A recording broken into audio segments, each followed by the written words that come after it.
this today we have a lot to talk about. We'll talk about the new coaches. We'll talk about the coaches that are going, the players that are leaving, the people that are winning trophy, the people that are playing, that's holding people's places till they win trophy. You understand? There's one team like that in London. They don't win trophy. They just hold people's places until other people come and take their trophy. We'll touch on all of those people, and then we'll talk about what's happening in the French Open, in Roland Garros. All of that and more in the locker room this morning. But before we do that, Zibby, how can we be a part of the locker room? All right, we're streaming live on YouTube, Smooth981. That's the channel. Subscribe, post a comment, and see us. Of course, the action. Okay. You can also send messages via WhatsApp 0809 440 and 981. And you can also tweet or X at Smooth981. Hashtag locker room and 981. Speaking of tweets, remember when Elon Musk was asking, do you people prefer X or Twitter? Everybody likes, we still know it as Twitter. That is The what it is. poll, the poll was in the 80s for Twitter. He needs to stop asking that question. He just needs to stop asking the question. All right, so let's take the headline of the stories and then we'll run through each one after the other. On the bill this morning, 2026 World Cup qualifiers were aware of the difficulties ahead, says Finidi, as Leclerc achieves ultimate dream. Then Osaka avoids early exit in roller coaster match as Man United stunned Man City to win FA Cup final. There would also be Leverkusen clinch Germans Cup for the first ever domestic double. Then Barca avenged Lyon defeat to win third Women's Champions League. There would also be Mbappe proud to leave PSG with heads held high. And then Southampton promoted to Premier League after playoff win against Leeds. All right, so let's quickly start from the World Cup qualifiers before we get to the red and blue side of Manchester. All right, it's a few weeks in Nigeria, South Africa, 20. Wait, what? Tega? It's a few weeks in Nigeria, South Africa, World Cup qualifier game in Uyo. Nigerians have been apprehensive over the tie as things seem to be moving very slowly. Yeah, so remember that already we drew our first two matches with a pretty beatable sides. And now Finidi has taken over a job and he needs to hit the ground running. Should I say, fortunately or unfortunately for him, he has the big test of beating South Africa in Uyo. And it's not far from now. But he has released a list, a wholesome looking list. But when you're watching Nigerians around the globe, and even some Nigerians at home, you're like, we get team now. That's what we say, right? We'll look at the team, say, we have players. See, this one is a Nigerian, that one is a Nigerian. There's one handle on social media likes to say Nigerians invented football because every other weekend the Nigerian is scoring a goal somewhere. Whether it is in Germany or it is in Spain or it is in England, they are scoring goals. And then they release the list and you find out that you have an anorexic midfield. So it's not like Finidi George doesn't want to call players. It's like they have not seen a lot of midfielders to call.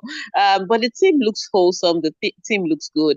And already some local teams are celebrating the call up of their own stars. So maybe this is the change that some people need. It's not, I don't think it's a quota system. I think it's meritocracy. The players that he called, people have been waxing lyrical about them in the MPFL. So it's great to see them on the team. But he has to now whittle that team down. And when he whittles that team down is when the criticisms will come out. For now, it's still a large team and everybody is happy that they're getting their first call up.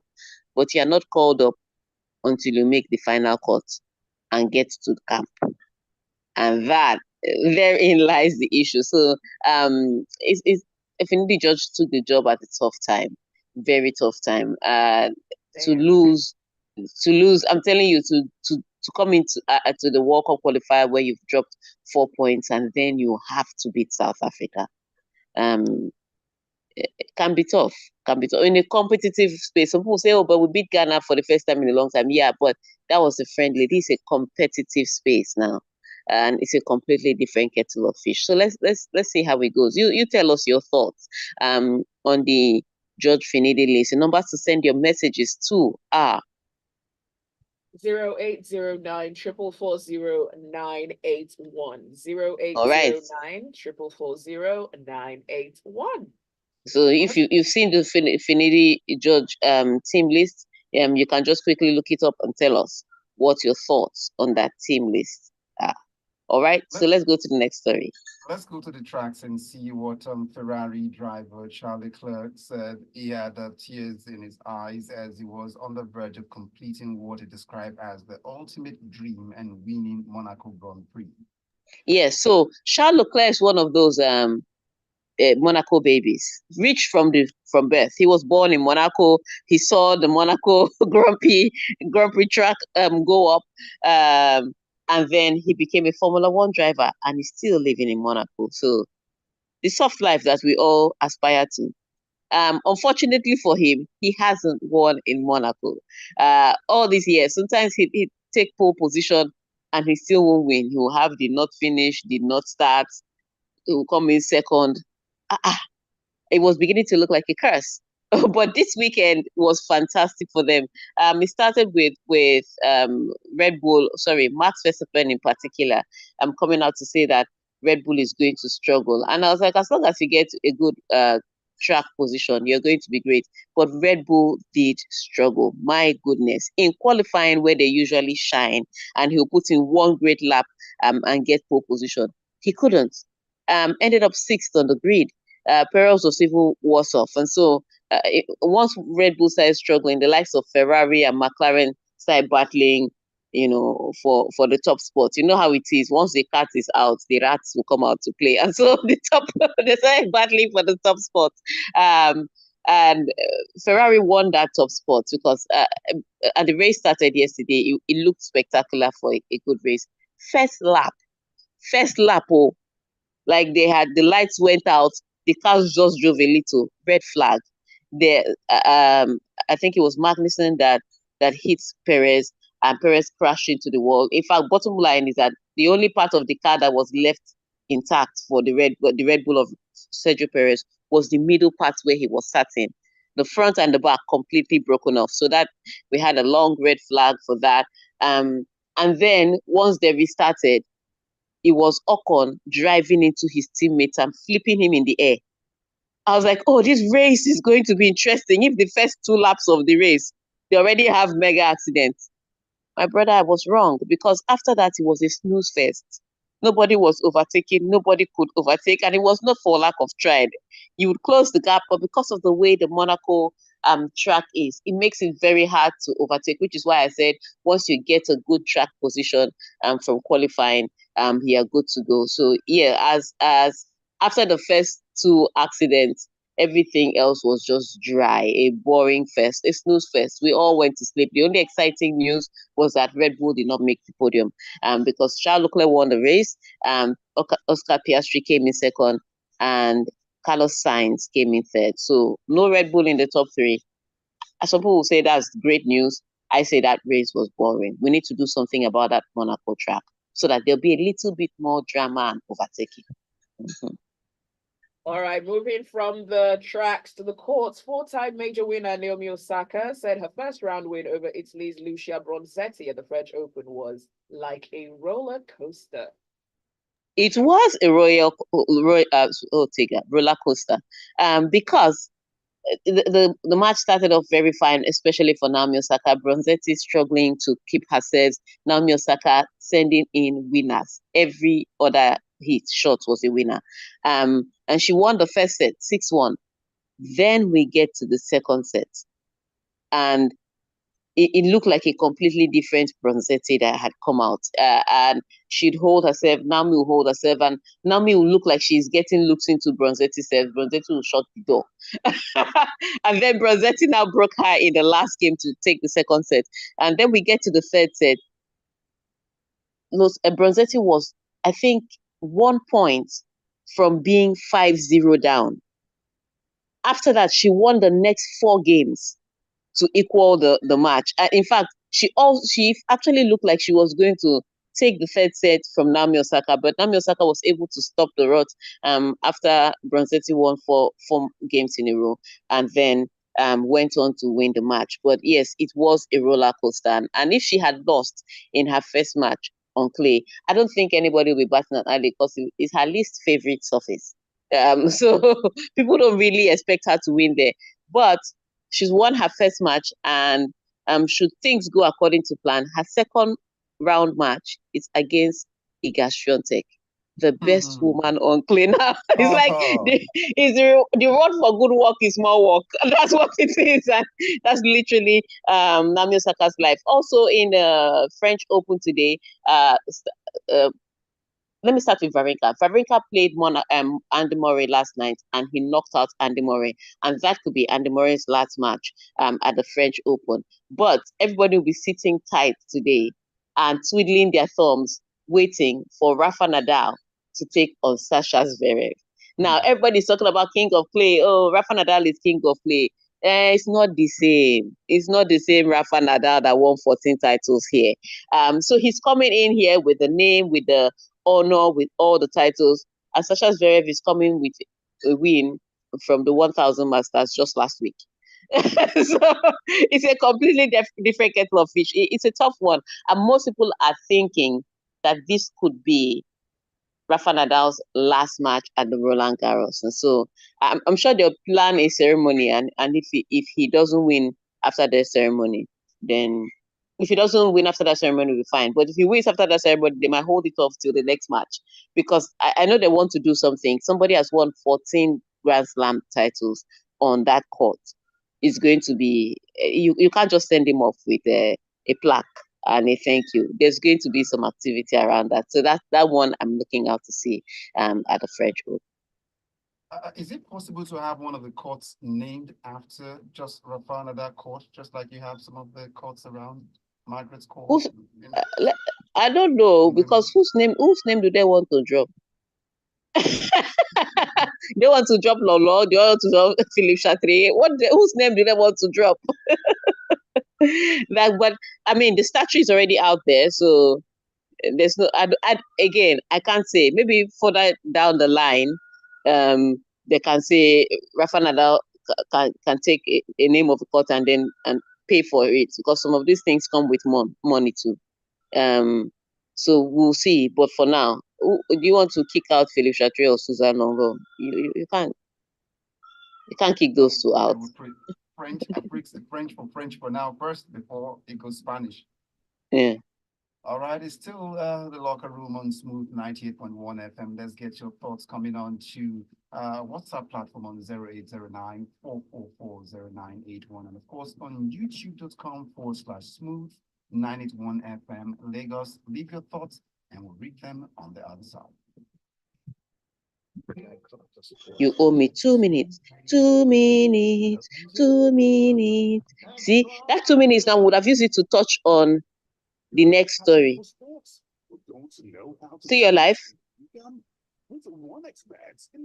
Listen, baby, ain't no mountain high, ain't no valley low, ain't no finish singing. wide enough, baby. If you need me, call me. No matter where you are, no matter how far, don't worry, baby. Play responsibly. Express yourself. You're in control. Show your skills and stand a chance to win. Play with One Express. Who takes the plate of jollof rice to the next level of goodness? This is when it is cooked with no seasoning cube for that sumptuous taste. Or when you serve it with correct Nigerian salad, cabbage, carrot, lettuce. But I'm sure I look like a South African with my hair. A South African singer. Right. Do I? Who's telling you that? Miriam. Which of Let me go to South Africa High Commission. That's one of I'm demand. One of them are missing. I'm telling you that. They're back. Back. South Africa, they were in the lead for the wrong reason this weekend. Even. Oh my days. Are they ever there for the right reason? Saw apart from the election, but there was something that happened. 6 Nigerians who said they were killed. The one viral video was a really sad one. Oh, Xenophobia? I don't know, they said and they took it was a video where they brought as soon as they brought the cops to where the guy used to do the business, the reaction of the crowd there, the comments that was, caught up by the, was saying good for them or something like that, and that wasn't good at all. They got a backlash, Oh, the kind of response. That's all. oh wow. And say sorry. It just gets quiet for some time. The next minute, it just wakes up again. Oh, damn, that's scary. Log on to axamansat.com/AXAPAD. This is Frank Donna. You're listening on Smooth Breakfast on Smooth 98.1. We love music. We love life.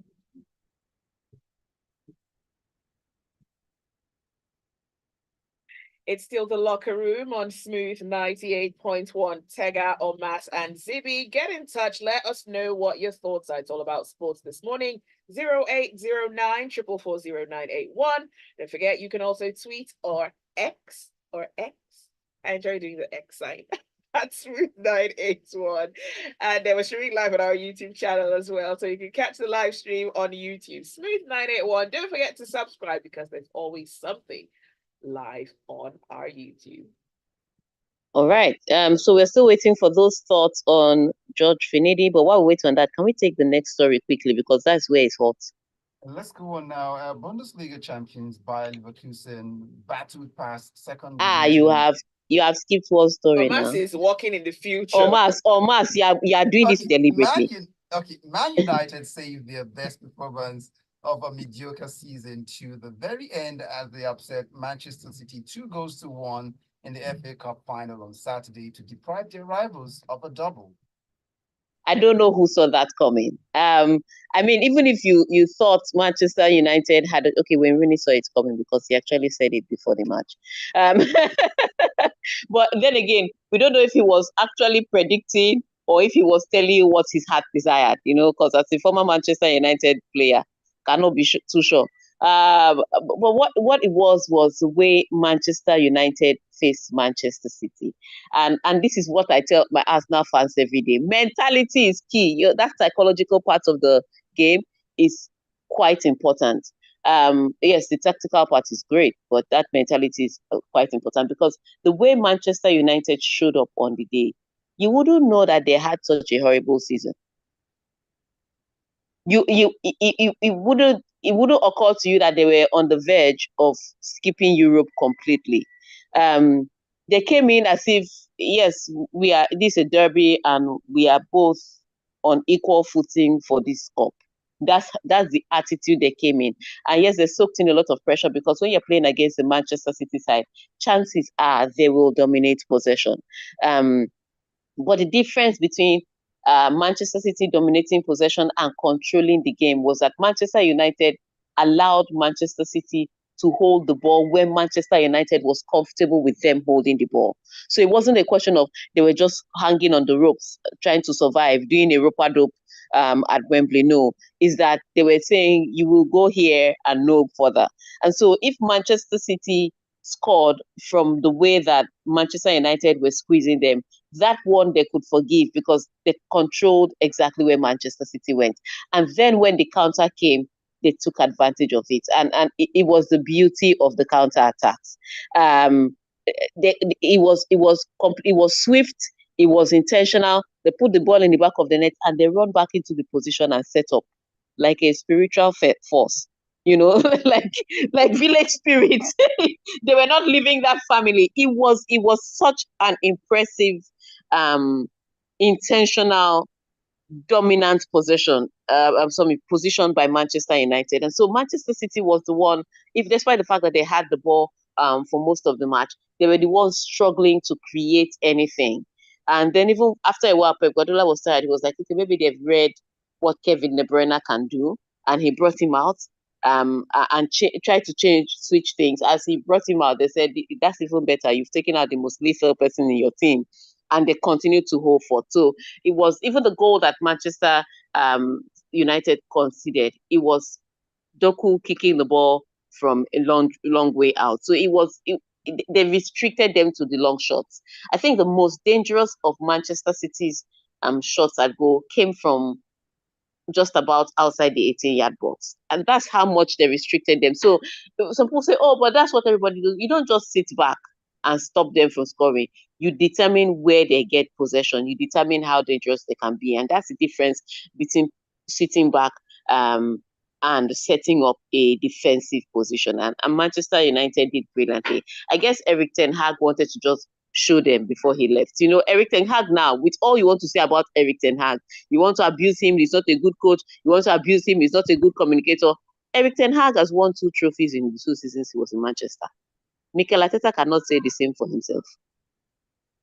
He had an opportunity to win last season, he dropped the ball. He had an opportunity to win this season, he dropped the ball.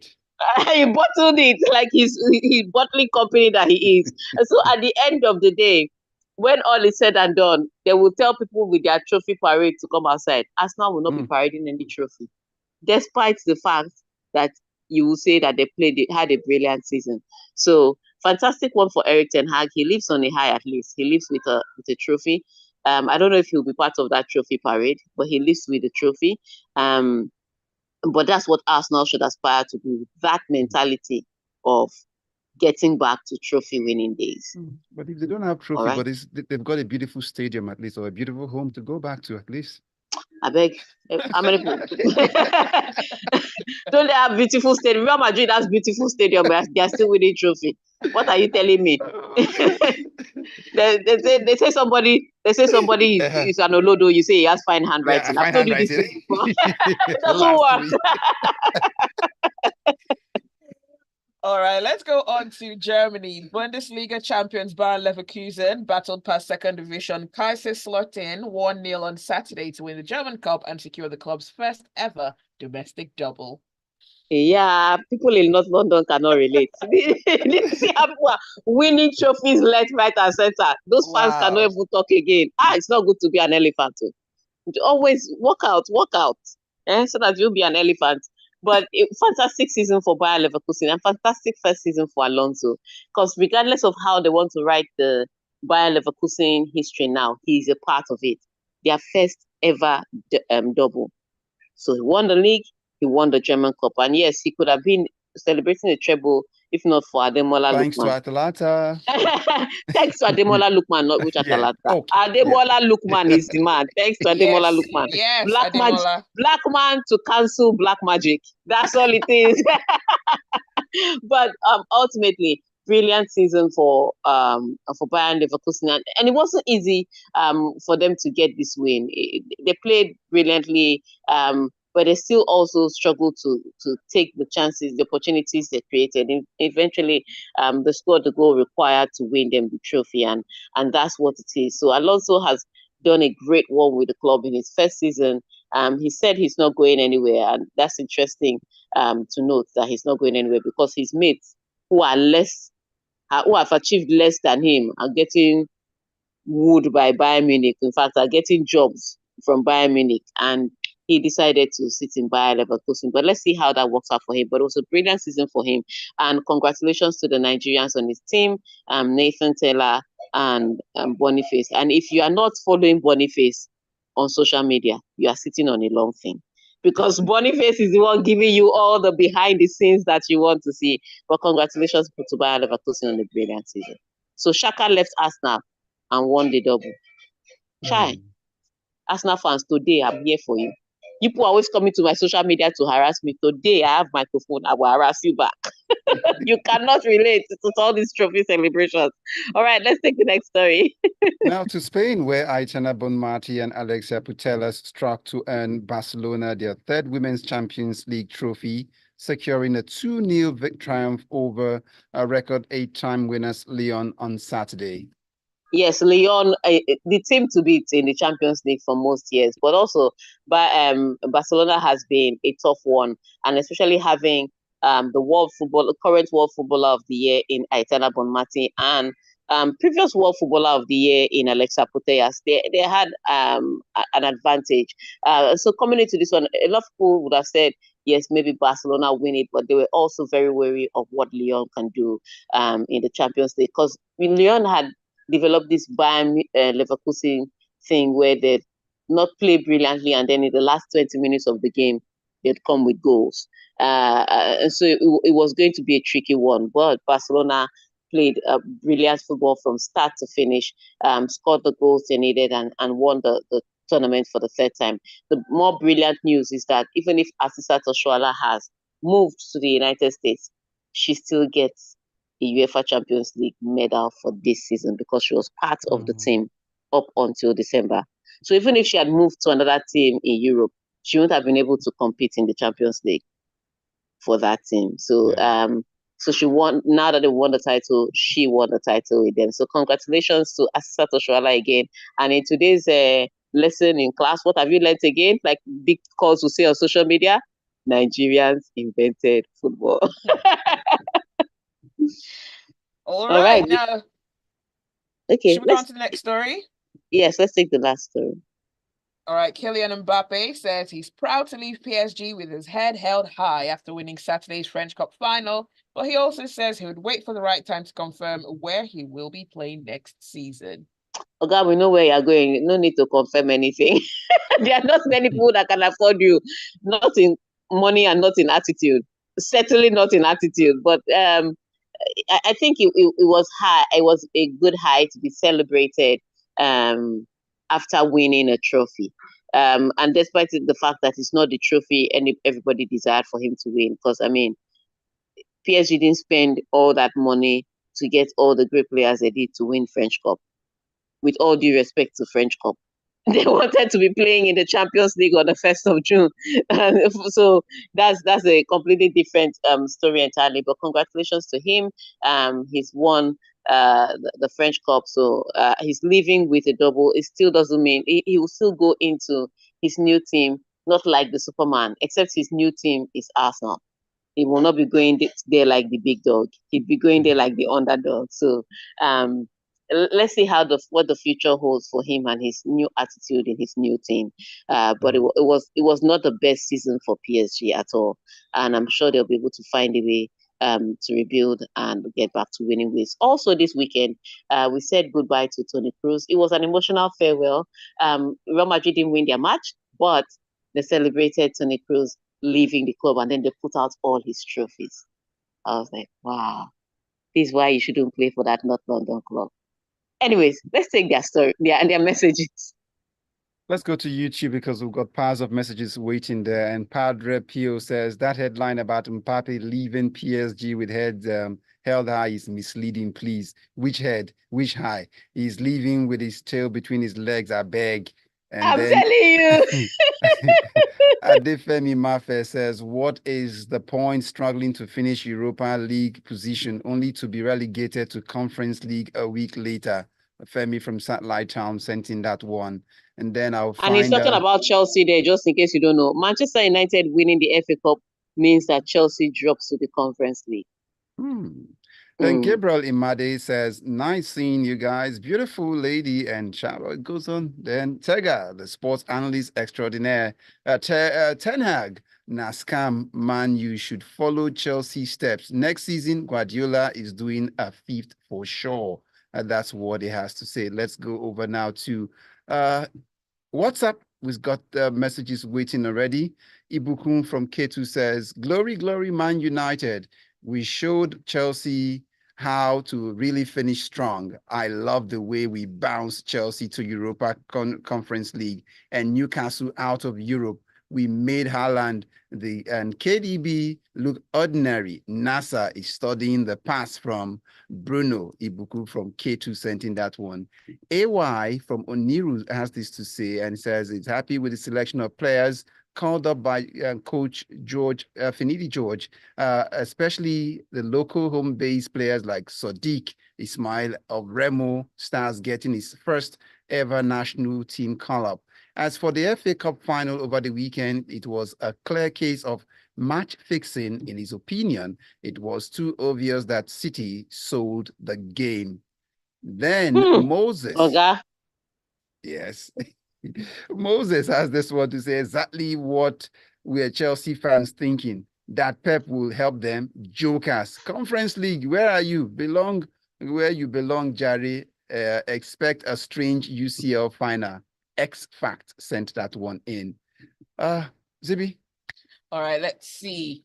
Damilola says, let's just pull this up. Damilola says, good morning. The defense is too small and no natural left in the squad back. Only Calvin Bassey can play that role. No Ola Aina in the defense as well.